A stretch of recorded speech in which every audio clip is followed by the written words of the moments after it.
ভাইরা আমার, আমরা সংস্কার পরিষদের কথা বলছি, এটা নতুন কোনো কথা নয়। ঐক্যবদ্ধ কমিশনে 30টির উপরে রাজনৈতিক দল একমত হয়ে সকলে এক কথা বলে সংবিধানের টেকসই পরিবর্তনের জন্য, সংস্কার সাধনের জন্য, সংস্কারকে টেকসই করার জন্য সংশোধনী নয়, সংবিধান সংস্কার পরিষদের বিষয়ে সকল রাজনৈতিক দল আমরা একমত হয়েছিলাম। কিন্তু দুর্ভাগ্যের বিষয়,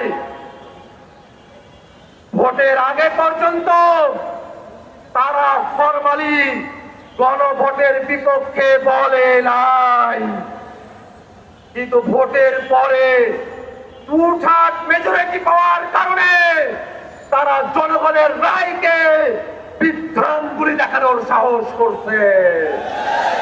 জনগণ গণভোটের মধ্য দিয়ে বাংলাদেশের রাষ্ট্র কাঠামোতে যে পরিবর্তন চেয়েছে, আজকে 2/3 ক্ষমতার জোরে তারা সেটাকে অমান্য করার পায়তারা করছে।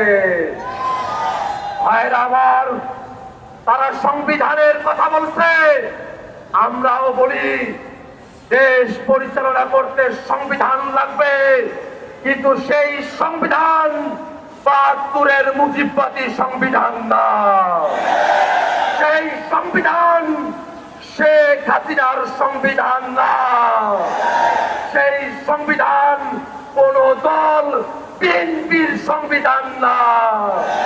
দেশের বিহার অনুযায়ী আপনারা সেটা চান না, আপনারা মৌলিক কাঠামোর পরিবর্তন চান না, এই কারণে এই গণভোট চান না। আমরা বলতে চাই, সংসদে আপনাদের সংখ্যাগরিষ্ঠতা থাকতে পারে, কিন্তু বাংলাদেশের জনগণ 70% সংখ্যাগরিষ্ঠতা নিয়ে রাজপথে আছে। এই জনগণকে কোনোভাবেই অমান্য করে আপনারা টিকে থাকতে পারবেন না। আপনাদের পতন নয়, আপনাদের সুন্দর পদক্ষেপের অপেক্ষায় জাতিকে সাথে নিয়ে আমরা অপেক্ষা করছি। সংসদে রাজপথে কথা হবে সংস্কারের জন্য। ইনকিলাব জিন্দাবাদ।